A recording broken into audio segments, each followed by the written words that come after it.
Bonjour, je suis monsieur Okana Madingu Alban Karel.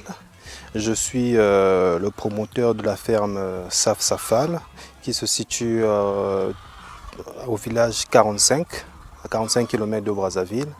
Et c'est une ferme où nous possédons à peu près 1500 têtes.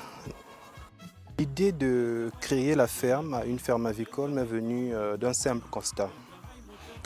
Étant à l'étranger, j'avais pour habitude, étant étudiant à l'étranger, j'avais pour habitude d'acheter un œuf à 65 francs.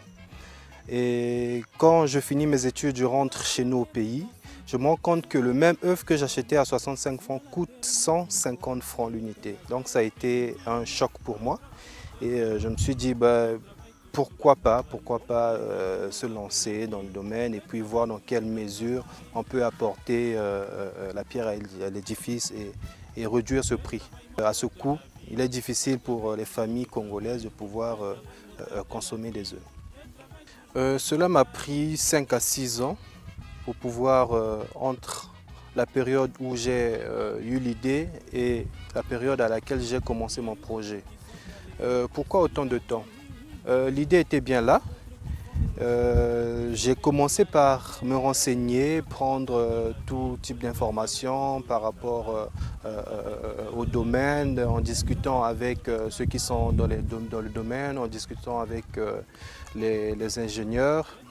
Et je me suis principalement rapproché d'une société qui fait de la consultation dans le domaine agricole. Nous avons travaillé ensemble à monter le projet, comment je peux dire, à calculer combien pouvait me coûter ce projet. Et fort de cette information, je n'étais pas prêt à me lancer.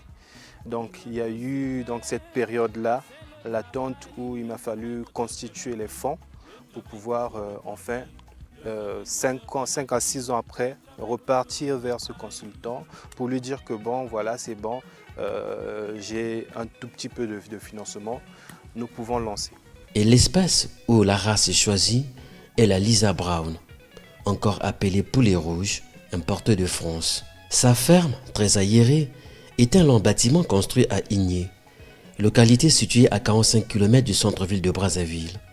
Elle compte près de 1500 âmes de Lisa Brown, encadrées et suivies par 5 agents, dont 2 techniciens, 2 agents commerciaux et un gardien.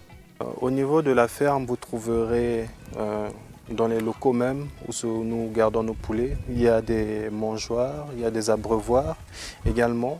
Et nous faisons le maximum pour pouvoir garder de l'eau en réserve. De cette manière, les poulets ne manquent pas d'eau. Une fois que la collecte des œufs est faite et sont stockés, nous avons un espace dédié pour le stockage des œufs. Et le ramassage se fait, quand je dis ramassage, je parle de l'aspect récupération des œufs ici pour la vente. Elle se fait principalement une fois par semaine, sauf cas de force majeure ou sauf lorsque nous avons un client qui veut, comment je peux dire, qui a une urgence. Sinon, nous faisons le ramassage des œufs une fois dans la semaine. Il y a un véhicule qui vient pour récupérer les œufs et les stocker au niveau du magasin de Brazzaville.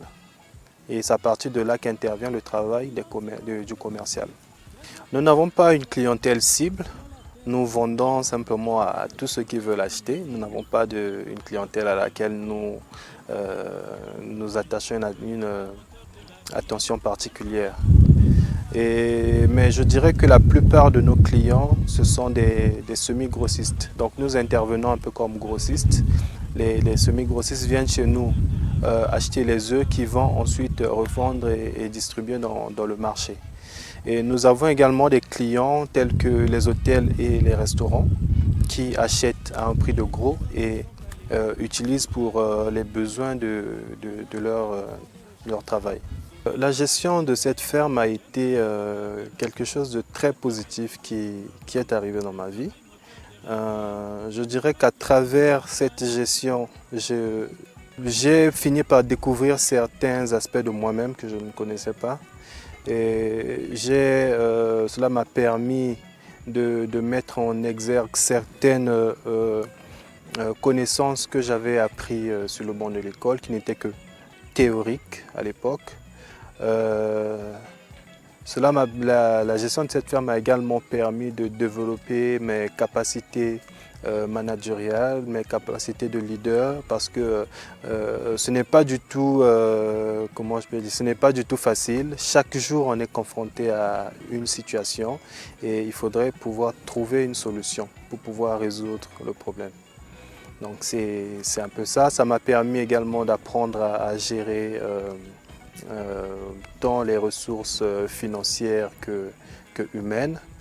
Et donc c'est une activité très enrichissante pour moi sur le point de vue apprentissage, développement des compétences. Je ne compte pas m'arrêter à l'activité avicole.